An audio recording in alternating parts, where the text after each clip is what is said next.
정치적 욕망이 이번 사달을 일으킨 거예요. 저는 그런 정치적 욕망이 잘못됐다고 말하는 건 아니에요.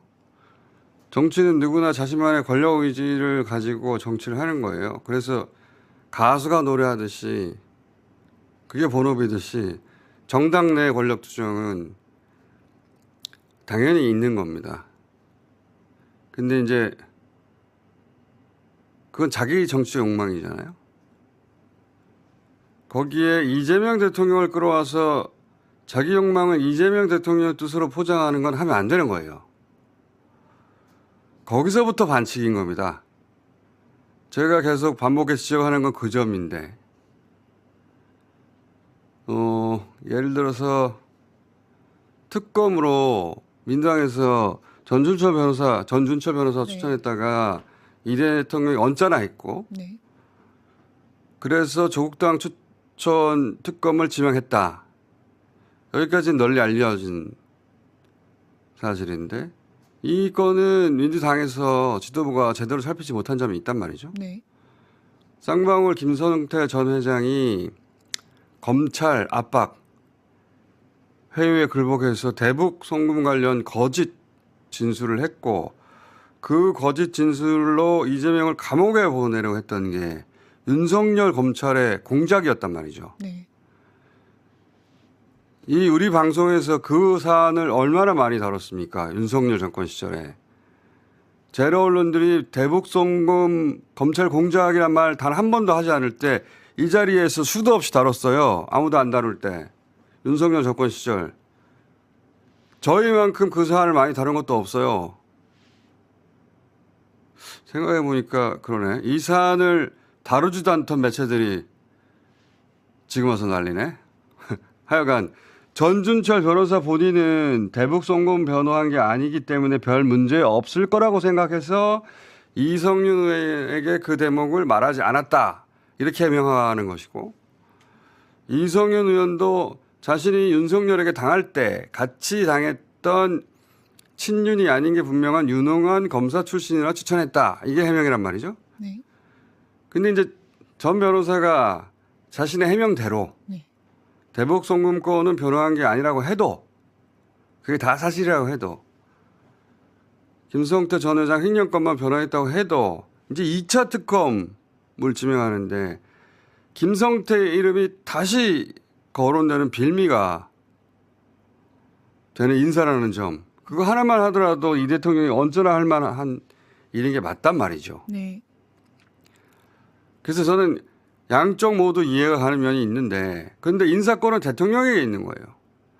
그리고 대통령이 최종 결론을 내렸잖아요. 네. 그걸 살피지 못했다고 정청래 대표가 그래서 사과를 한 거예요. 그럼 거기서 일단락되어야 할 정도의 일이거든요. 네. 이건 누가 악의를 가진 게 아니고 부주의했던 거란 말이죠. 충분히 살피지 못한 거예요. 근데 정청래가 일부러 그랬다. 대통령 엿먹이려고. 이런 식으로 이야기가 전개되는 양상. 아니, 정권 초에 당대표가 대통령을 왜 엿먹입니까? 일부러. 미쳤어요?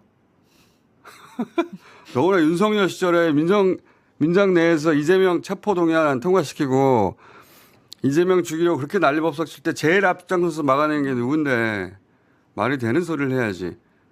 그리고 그렇게 따지면 전 변호사가 그런 점에서 본인들은 문제없다고 생각해도 걸러 냈어야 하는 건 청와대 민정이 했어야 하는 일입니다.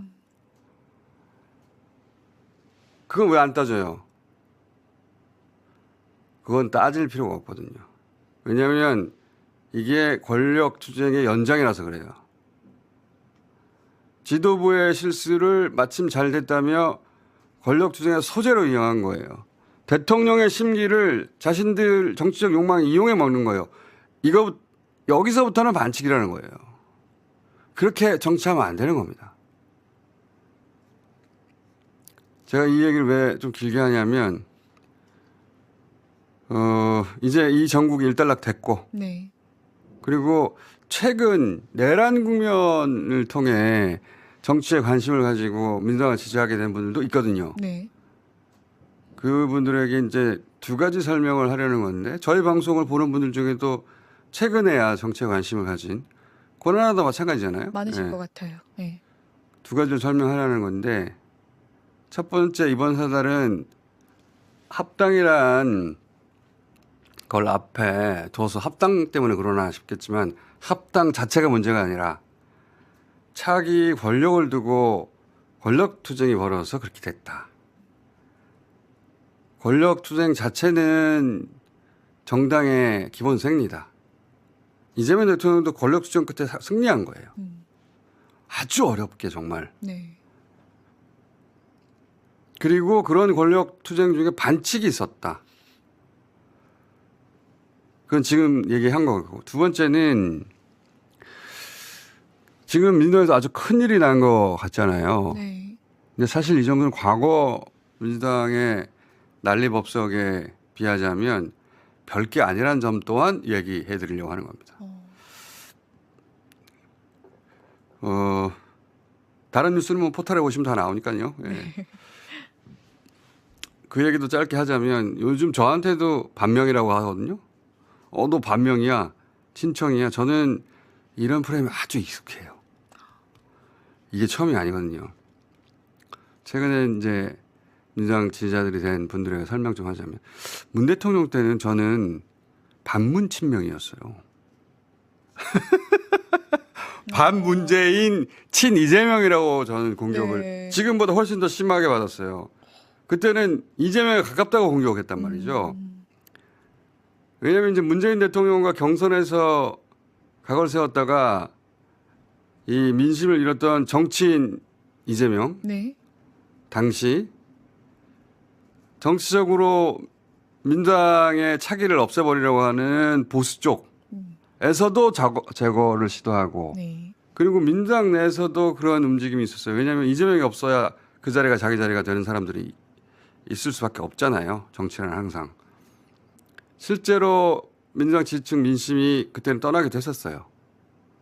당시 여론조사에서 이재명 이름을 넣으면 대선 후보 지지율 잠재 후보군 중에 한 지지율이 10% 정도 나왔나? 그렇게 떨어져 있어요. 한 자릿수로 떨어진 조사도 있었었는데. 네.